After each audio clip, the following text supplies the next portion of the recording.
Hi guys and welcome back to Modest Lucario Gaming. I've got another deck profile. It's just the third one that I've done here. There's the two other ones in the channel which you can have a check out. They're Blackwing and a hero deck profile. So this is a deck profile that I recently brought just today, in fact, to another locals. Gave it 4 rounds, went undefeated, didn't lose a single game. I beat Hero, Cyber Dragon, Gren, Maju, and Sky Striker. So it was a pretty fun day. Wasn't the most challenging of decks, but there were good players behind them decks, so I was quite proud of the result. So right now we've got a Despia ALBAZ deck profile. So the thing that really brought this deck to my attention was just the artwork. As you can see, the just beautiful artwork, one of the best in recent time, I think. And what's even better about it is it's an actually decent deck. The last set, Dawn of Majesty, really gave it a good push. It kind of brought a few more cards out that made it somewhat good. Or not Dawn of Majesty, the debut in Dawn of Majesty, I believe, yeah. And then it was the set after that brought a few new cards in that made it a little bit playable. So I'm just going to go through the deck profile here and just explain my decisions on why I've run certain ratios and stuff like that. So already we've got a somewhat questionable one. We've got 2 Albert, and the only reason this is 2 and not 3 is because it is £70 now. I have 2 and I'm not forking out £70 to get a third one right now. But see, honestly, I think it's okay at 2. There was loads of ways to go into it. I didn't really find myself needing it too much because I had so many different ways to search it and get it to my hand with Tragedy and branded openings. So great card for the deck, starter card, recycles itself. It's just an all-around good card searcher. So I would recommend 3, but I only have 2 because I'm poor. Next, 3 Tragedy. I remember I run this at 1 initially, and then I kind of just sat back and thought about it, and I was like, why am I actually running this at 1? It's a very good card. Searches your Oliver. It's a good target for... There was a few times I normal summoned it and linked into Relinquished Anima, I believe the name is, and there was a situation where I was up against a Malicious Bane that a hero player, to their own mistake, put it in the zone adjacent or in front of my extra monster zone, so I was able to equip it, get rid of it. So it has multiple uses, and just being an all-around search card is very good. Good synergy with being fused, lets you search, branded opening, and this is a very, very, very, very good combo. And yeah, I would definitely keep it a 3 now. I wouldn't put it down anymore. Next up, 2 Dramaturge. Now, Dramaturge was actually a very good card. I kind of it beat my expectations a lot. So at first I was like, yeah, it's a good card, summons itself back onto the board. But what I didn't realise is just the synergy it has with just being able to hit for game, and its synergy with branded in red, being able to, I don't know, like fuse into a monster and then bring this back out after with the monster you're just fusing someone is just so good for pushing for game. So just so anybody doesn't know, this is a going second build. I went second, but I could go first, and I wouldn't even be surprised if anybody played it second. It is a very good going first and going second deck, so it just depends on what you like. I just wanted to go on second deck because it kind of put a lot of pressure on board, and just thought, yeah, this card was kind of one of the main reasons that made me use it as a going second deck. So next up we got Ad Libitum of Despia. Didn't see much of it. It can be good in situations. It's just never really came up for me. There's that effect where it gains attack equal to the level of all monsters in the field or something like that. Make all monsters currently on the field gain attack equal to their level. Yeah, that's it, yeah. And then if you fusion someone, you can target one of the fusion monsters in your grave and summon it. It's just, it can come up in situations. It just didn't come up for me, but it's that type of card. I run one of it because if the situation does come up where I can use it, then yeah, I'll definitely want to have it there. So that's it with the Despia monsters, and we're going to move on to the little ALBAZ engine that I run. So 3 Ecclesia, one of the MVPs of the deck today. I'm so glad I picked it up. Just your opponent setting their board up, and then it's just if they have any sort of negate and they see Ecclesia, they have to hit it. It's just they cannot let you get ALBAZ out. Once you get ALBAZ out and you can fuse someone with their board, it's going to be very hard for them to come back from it. And then it also has very good synergy with this deck, just in terms of a fusion monster sent to the grave, you can add it back from your grave to your hand. So if you don't OTK, you've got that as a follow-up. If maybe if something happens to one of your monsters, your fusion monsters gets destroyed, you can bring this back. It's always going to be an impressive card. Great card. Helps you get into your ALBAZ. Doesn't use your normal summon, so you can still normal summon your Albers, your Tragedy if you're normal summoning it. So I would definitely recommend, I know it's a bit steep right now, but I would recommend running them if you do have them, or you have the facilities for it. 2 ALBAZ would run 3, but having the Ecclesia just kind of stops you from having to use 3. There was a few times when I drew it, I would draw it and Aliber and just be like, it's just a shame that it has to be normal summon. It had no way to special summon itself, like from hand originally, without using the Ecclesia. But strong card, fuses problem cards away from your opponent's board. I would recommend this over the... I see people running the Frightfur engine. I don't really like it. It's a tiny bit bricky for my liking. So this is why I kind of chose to do this. And, well, I would say it's a spicy tack, but it's really the mildest tack. Never mind spicy. It's, yeah, Destiny Hero engine. Works really well with that again. There is some synergy with certain cards. It's a... I believe it's branded... Is it branded... Opening, I believe.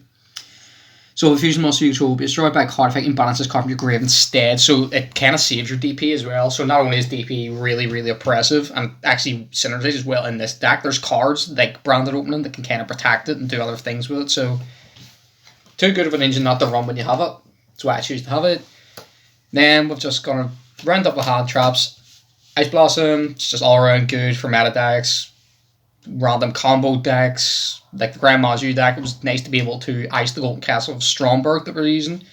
So it's just an all-around generically good card. It's always my go-to hand trap. And then I've got Nibiru because trying to OTK without this is a bit difficult sometimes. So sometimes you'll be able to wipe your opponent's board. You give yourself the rock, you give them something else, you fuse with your rock into one of your fusions. Or you keep the rock on the field for damage and get a few more monsters on the field and go for a game. So I just chose it because it's just a good way to kind of facilitate OTKs a bit better.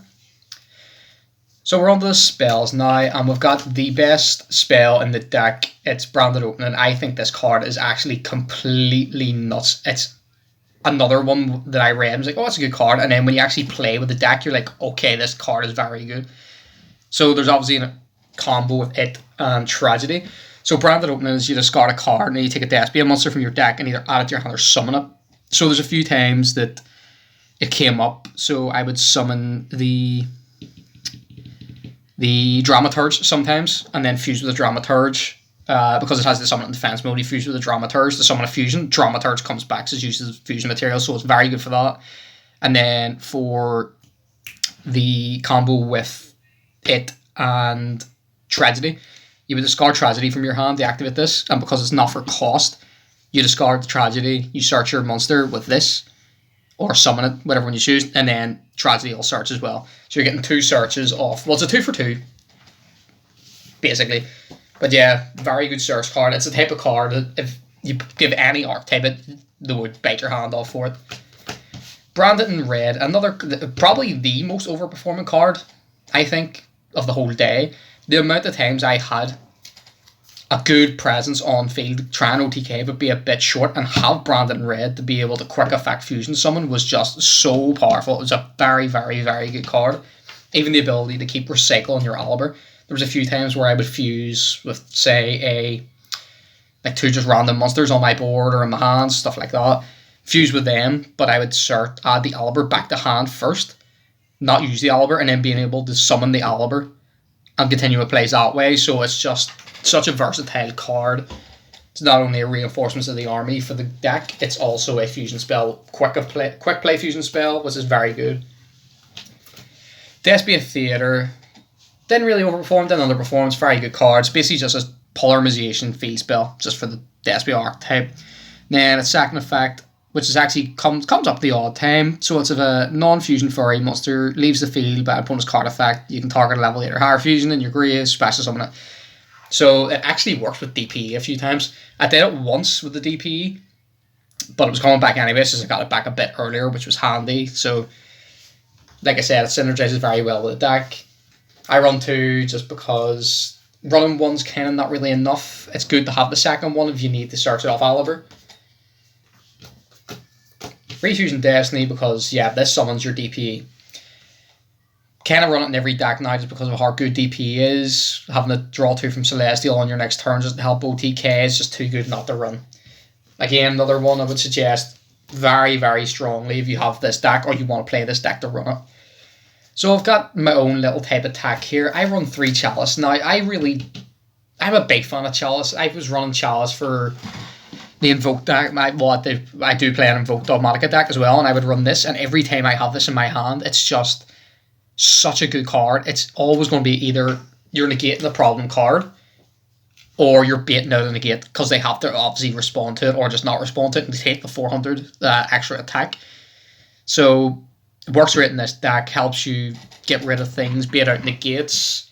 Pumped up my own monster a few times with it whenever I needed to, which is good. So it's kind of defensive in that way. So yeah, even if I had the choice of running this or drop it, I think I would run this because I don't really want to discard cards in this deck, so I think Chalice is a bit better for that. Last two ones, Foolish Burial and Harpy's Feather. So Foolish Burial is great because Dramaturge. Dramaturge's effect is when it's sent to the graveyard, you can search a Despia monster. Yeah, Despia monster. So you Foolish it, send it, and then you would search ALBAZ and just summon ALBAZ, do your plays with ALBAZ. Feather Duster was originally meant to be Goldsark because the Tragedy's effect is also when it's banished. So these were basically just going to be searches because they were just going to send not Dramaturge, they were going to send Tragedy, and then Tragedy would search your ALBAZ or your Dramaturge depending on what one you're looking for. But didn't have the Goldsark in time, couldn't find any, so Duster came in handy, helped get rid of the the Golden Castle of Stromberg, which was kind of a bit of a problem card, so that helped me get around that. Last but not least, we've just got 3 traps, 3 Imperm. Again, it's just a very good card. Hard for an opponent to negate. When you're going second, you have this in your hand. It's a good interruption. If you're made to go first, it's great again because you just set it and it's a negate. So, yeah, helps you with your OTK. Great card. So now we're going to go to the extra deck. We have Despia and Quiritus, probably the best fusion monster of the day for me today. Helped me all the OTKs. It was very good when it changed all the attack of monsters on the field to 0 except for the level 8 hand fusions. Very good card that way. And then there's a few times I got the effect to summon the Fallen of ALBAZ or Despia monster from the deck. So it gets destroyed, say, by our opponent's card effects, active effect, summon the whatever you need. You could even summon the Fallen of ALBAZ, use its effect to fuse. So it's just a very versatile card. It's very oppressive as well. It's hard for people to get over it, especially if you have this on your board. If you go first, your opponent's like, right, I need to make sure I can turn this off before I can go to my battle phase because they'll not be able to do it. To Albion. So Albion didn't come up too much. Albion's just good for pushing for damage. So what you do is you fuse into Albion using a Fallen of ALBAZ and a light monster. And then its effect basically just lets you fusion summon a level 8 or lower fusion monster from your extra deck by banishing materials from your hand, field, and grave. So basically what I would normally do is fuse into Albion and then see if there's a way to fuse with the materials that I used to fusion summon Albion again into another one or another fusion monster. So sometimes that works, which is really handy. It helps you push for damage. Second effect didn't come up too much, which is just during the end phase of it's sent to the grave, you can add or set a branded spell or trap directly from the deck. Came up once or twice, you just set branded opening, which, you know, it's good effect, just didn't really come up too much for me. Next up, 2 Masquerade. Good card, helps you burn for damage as well. So if you're ever going into time, you get this on board, say to your opponent, dare you to activate anything. If they activate anything, they have to pay 600 for cost. So there was actually a scenario today where I had an opponent who had 900 light points left. They activated Mystic Mine, so they paid the 600, activated Mystic Mine, we're on 300. I said, yep, that's fine. They activated another card, and I said, you can't activate that. Masquerade is a lingering effect. Mystic Mine only stops activated effects. We weren't too sure on the ruling. We didn't have a judge there at the moment to clarify that for us. So I took the bullet. I said, look, you know what it is? It's fine. We'll pretend Mystic Mine negates this. I was very, very sure it didn't, but that I don't like trying to say if I'm not 100% sure if it definitely is the effect. So we'll play it on and just assume Mystic Mind negated. It didn't matter because I ended up winning the duel, which was pretty good. It's a very strong card actually as well. So I'd also know that if it gets sent to the graveyard, or if it's in your graveyard and your opponent controls basically just an extra deck monster or a ritual monster, quick effect, you can bring this back from your grave, which is pretty good. Next up, Despian, I believe it's Proscanion, I believe its name is.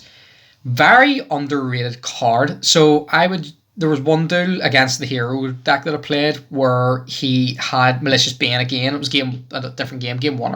It was game one. Got this on board. I fused with ALBAZ with his Bane into the... what one was it? Albion? Let me see, which one was the... Yeah, no, it wasn't Albion, it was the other one. Oh, it's coming up soon anyway, so I'll show you whenever it gets to... Fused into Titanclad. Was able to go into Proscanion afterwards and then take the Bane from the grave and OTK with him. Very underrated card. It's handy to have it as a one-off, especially if you're playing Super Poly, because then you can go, say... a Despia monster on board, Super Poly, a Light in the Dark from their field with your Despia, get this on board, and then bring one of the monsters back that you fused with, which is pretty strong. Titanclad, very good card as well. It's just basically another way for ALBAZ to get over certain types of monsters. So, helped a few times get over my own Nibiru tokens whenever I would Nibiru people, but I know whenever it's sent to the grave, the NC is you can add a Fallen of ALBAZ or Dogmatica card. I know this is from playing it in Invoke Dogmatica a lot, and yeah, basically I didn't really ever use its other effects, so it gained the attack equal to the combined levels of its fusion materials, which actually helps with pushing for OTKs. So it actually came up quite a few times as a good card. Brigand didn't go into it once. Don't really. It's kind of only here because I had a bit of space. Can't be destroyed by a bottle, which is sure, it's okay. Your opponent can't target other monsters you control with card effects. Again, it's okay. In phase if it's in the grave, you can add to your hand or special summon one Tri-Brigade monster or Fawn of ALBAZ from your deck. Just didn't really come up enough. If a card comes out that I actually prefer, I'll drop it and put that in. DP, I'm not even going to explain this. DP is just DP. Get the card if you can. It's just too good. Starving Venom, didn't go into it. It was basically, again, there just for trying to hit over certain types of monsters that can't be, destroyed by card effects, target by card effects, or stuff like that target. And it would gain a special monster's attack, which would help you to swing. So, didn't go into it, but it was there for that reason. Verte's handy enough. Verte was basically just there that if I really didn't have much plays, it helped you with DP, so help for that. Anima, which has good synergy with the Despia Tragedy. So there was a few times I was able to steal monsters because opponents would leave them up in the extra deck space, which was facing my extra deck space, which is a bit of a mistake if they knew I had Anima, so helps clear stuff like that. And then finally we've got Dingirsu and Zeus. So there was one duel in particular against the Cyber Dragon deck in which I went into Dingirsu. I attacked into one of their monsters in the battle phase. Zeus wiped the board. So a lot of the cards, Dramaturge is an 8. A lot of the fusions, most of the fusions are 8. So you can kind of go into this pretty easily, which will remove a card. And then it'll attack, Zeus will remove the rest of the board, which is pretty good. So we're just going to quickly go into the side deck. If anybody's watched the Blackwing video, it's the exact same one. So Dark Ruler for troublesome boards, Cyclone for any sort of, spell and trap card deck or clearing certain decks that use really powerful spells and traps. Evenly matched for decks that set up big massive boards of just, play for this. And then 3 Lancia. Just for any sort of deck that likes its banishing, you can just say, don't think so. So that's the deck profile. I had a blast with it. Very good archetype. I think it might be one of my new favourite decks. I'm definitely going to keep using it a lot. I would really recommend if anybody has the budget for it, to go for it. It's a very good deck, and then it's getting some extra support with the fusion spell coming out when the structure deck comes out, which I'm really looking forward to. Well, guys, thanks for watching. Really enjoyed playing with the deck. Like I said, if you like the video, just as the statement says, like the video. Subscribe to the channel if you're interested in the content with lots of other Yu-Gi-Oh! And Pokemon content, or if you want to have a wee look. And like I say, in every deck profile, give me a comment if you think there's a certain card that shouldn't be in there, or maybe a certain card that should. You want my opinion on something, fire it down. We'll answer any questions that are down there. Appreciate any sort of feedback, and if there's any, people that are interested, maybe we can do some sort of little combo video to show a few little ins and outs of how the deck plays. And yeah, like I said before, thanks everybody for watching. I'll see everybody for the next video. Goodbye.